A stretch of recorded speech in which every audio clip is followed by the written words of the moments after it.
तंबुरु और नारद ऋषि अक्सर आपस में बहस करते रहते थे। बहस इस बात की होती थी कि कौन ज़्यादा अच्छा गाता है। तंबुरु कहते थे मैं ज़्यादा अच्छा संगीतकार हूँ। नारद ऋषि बोलते थे अरे मेरी आवाज़ तो कोयल से भी सुंदर है।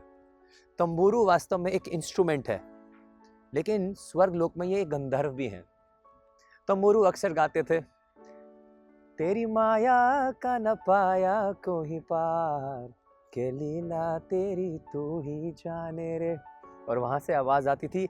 नारद ऋषि गाते थे, भज मन नारायण नारायण हरि हरि, स्वामी नारायण नारायण हरि हरि। तो ऐसे परस्पर बहस होती थी। तो एक बार इन्होंने डिसाइड किया कि बहुत हो गया, अब तो इसको तय ही करना पड़ेगा कौन ज्यादा अच्छा गाता है। तो उन्होंने भगवान विष्णु को पुकारा।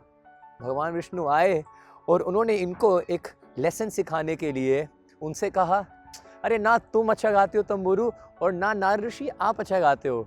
मेरी नज़रों में तो सबसे अच्छा गाता है हनुमान। हनुमान की आवाज़ सुनी है आपने? एक बार हनुमान जी की आवाज़ सुन के देखो, तुम भूल जाओगे गाना। तो तंबुरु और नारद ऋषि हनुमान जी की खोज में निकल गए। हनुमान जी उनको मिले हिमालय की पर्वत पर। वो बर्फ की चोटी पे नीचे बैठे हुए थे।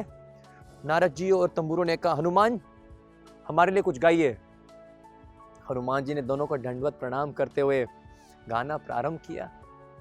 श्री रामचंद्र कृपालु भज मन, हरण भव भय दारुणम, नव कंज लोचन कंज मुख कर, कंज पद कंजारुणम।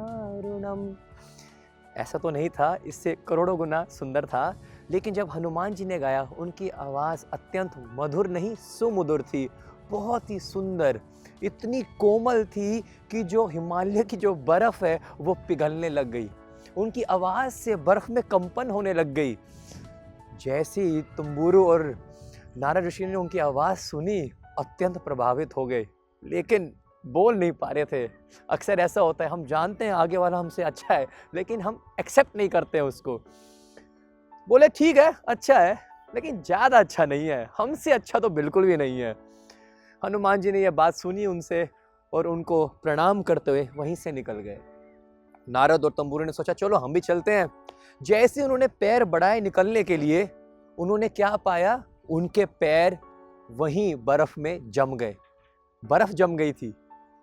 तो बहुत कोशिश करी, निकल नहीं पा रहे थे। उन्होंने भगवान विष्णु से फिर से पुकारा। भगवान विष्णु आए और बोला कि क्या हुआ? बोला हम निकल ही नहीं पा रहे, बर्फ में फंस गए। बोले इसमें कौन सी बड़ी बात है? जब हनुमान गा रहे थे तो बर्फ भी पिघल रही थी। अगर तुम सही में अच्छे गायक हो, तुम गाओ और बर्फ पिघल जाएगी।